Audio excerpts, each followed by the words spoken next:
চিংড়ি মাছের মালাইকারির জন্য এখানে আমি চিংড়ি মাছগুলোকে পরিষ্কার করে কেটে ধুয়ে নিয়েছি। এবার এর মধ্যে সবার প্রথমে আমি দিয়ে দিচ্ছি অল্প লবণ, তার সাথে দিয়ে দিচ্ছি হাফ চামচ মতো হলুদ গুঁড়ো। এবার এই লবণ আর হলুদ গুঁড়োটা দেওয়ার পরে খুব ভালো করে মাছের সাথে মাখিয়ে নেব। চিংড়ি মাছগুলো মাখানো হয়ে গেছে। এখন একটা ফ্রাই প্যানের মধ্যে দিয়ে দিচ্ছি খানিকটা সর্ষের তেল। তেলটা ভালো করে গরম হয়ে গেছে। এখন আমি এর মধ্যে চিংড়ি মাছগুলো দিয়ে দিচ্ছি। একসাথে সমস্ত চিংড়ি মাছ দিয়ে দিলাম। আর চিংড়ি মাছ ভাজতে খুব একটা বেশি সময় লাগে না, খুব তাড়াতাড়ি কিন্তু চিংড়ি মাছের গায়ে কালার চলে আসে। আর বেশি ভাজলে চিংড়ি মাছ কিন্তু শক্ত হয়ে যায়, তো সেক্ষেত্রে চিংড়ি মাছটা বেশি ভাজার প্রয়োজন নেই। এরকম সুন্দর কালার চলে আসলেই কিন্তু হয়ে যাবে। তো চিংড়ি মাছগুলো এক পাশে ভালো কালার চলে এসেছে, আমি চিংড়ি মাছগুলোকে উল্টে দিচ্ছি। তো দুপাশেই এরকম লাল করে মাছগুলোকে ভেজে নেব। তো এখানে দেখো আমাদের চিংড়ি মাছ কিন্তু ভাজা হয়ে গেছে। আর এই চিংড়ি মাছটা ভাজতে একদমই সময় লাগে না, 2-3 মিনিট মতো ভেজে নিলেই কিন্তু যথেষ্ট। তো এখন আমি এই চিংড়ি মাছগুলোকে তুলে নিচ্ছি। তো মাছ ভাজা হয়ে গেছে। এখন আমি একটা কড়াইয়ের মধ্যে এই চিংড়ি মাছ ভাজার তেলটাকে ঢেলে নিলাম। তোমরা যদি চাও যে এই তেলটা ইউজ করবে না, তাহলে কিন্তু ফ্রেশ তেল দিয়েও তোমরা রান্না করতে পারো। তার সাথে আরো একটু সর্ষের তেল অ্যাড করে দিলাম। এবার এর মধ্যে আমি ফোড়ন দিয়ে দিচ্ছি গোটা গরম মশলা, যেমন নিয়েছি দারচিনি আর এলাচ, আর তার সাথে দিয়ে দিলাম 2টো তেজপাতা। ফোড়নটা একটু নেড়ে চেড়ে নিয়ে এবার এর মধ্যে আমি দিয়ে দিচ্ছি পেঁয়াজ কুচি। এখানে আমি নিয়েছি 3টে মিডিয়াম সাইজের পেঁয়াজ।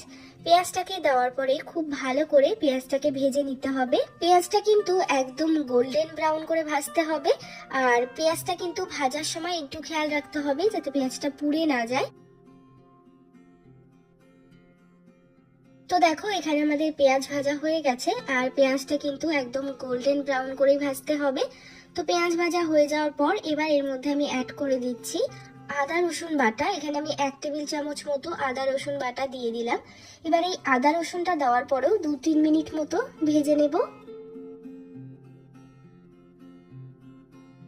2 থেকে 3 মিনিট সময় নিয়ে আদা রসুনটাকেও ভালো করে ভেজে নিয়েছি।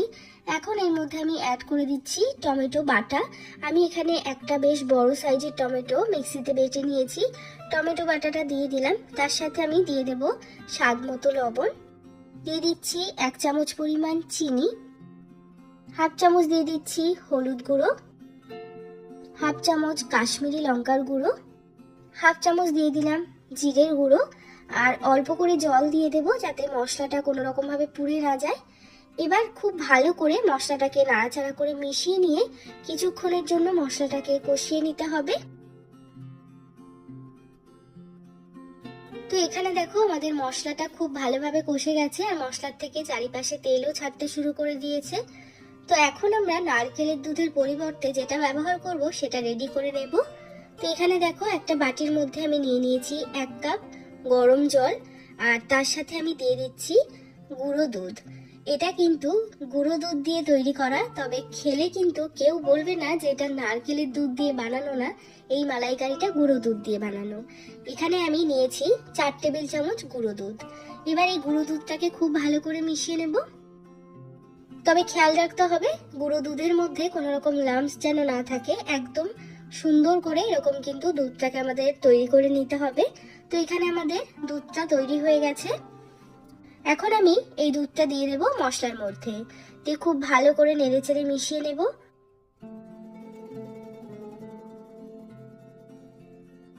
এবার এর মধ্যে আমি দিয়ে দিচ্ছি ভেজে রাখা চিংড়ি মাছ,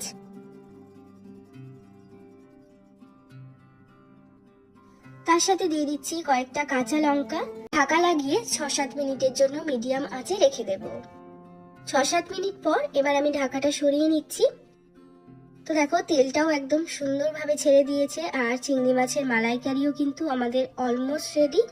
আমি সবশেষে দিয়ে দিচ্ছি 1 চামচ মতো ঘি। চাইলে তোমরা এখানে গরম মশলার গুঁড়োও দিতে পারো, তবে আমি গোটা গরম মশলা দিয়েছি তাই জন্য এখন আর গরম মশলার গুঁড়ো দিলাম না। তো এখন আমি ঘিটা দেওয়ার পরে খুব ভালো করে একবার নেড়ে ছেড়ে মিশিয়ে নিচ্ছি, তারপর গ্যাসটাকে অফ করে দেব। তৈরি হয়ে গেল আমাদের ভীষণ সহজ আর দারুণ টেস্টি চিংড়ি মাছের মালাইকারি। এইভাবে তোমরা অবশ্যই একবার চিংড়ি মাছের মালাইকারি বানিয়ে দেখবে। খেতে কিন্তু কোনো রকম তফাৎ পাবে না, যে নারকেলের দুধ দিয়ে কেমন লাগে খেতে এবং এই দুধ দিয়ে কেমন লাগে খেতে, এটা একদম একই রকম খেতে হয়। অবশ্যই ট্রাই করে দেখবে, বানানো ভীষণ সহজ, আর কোনো রকম কাটাকাটি বাটাবাটির কোনো ঝামেলাই নেই। কোনো কিচ্ছু ঝামেলা ছাড়াই কিন্তু তোমরা চিংড়ি মাছের মালাইকারি বানিয়ে ফেলতে পারবে। অবশ্যই ট্রাই করবে, আর যদি তোমরা ট্রাই করো আমাকে কিন্তু কমেন্ট করে জানাবে কেমন লেগেছে। আজকের রেসিপি ভালো লেগে থাকলে একটা লাইক করার অনুরোধ রইল, আর চ্যানেলটিকে যদি সাবস্ক্রাইব করে না থাকো চ্যানেলটিকে সাবস্ক্রাইব করে নিতে পারো যদি এরকম আরও ভিডিও দেখতে চাও।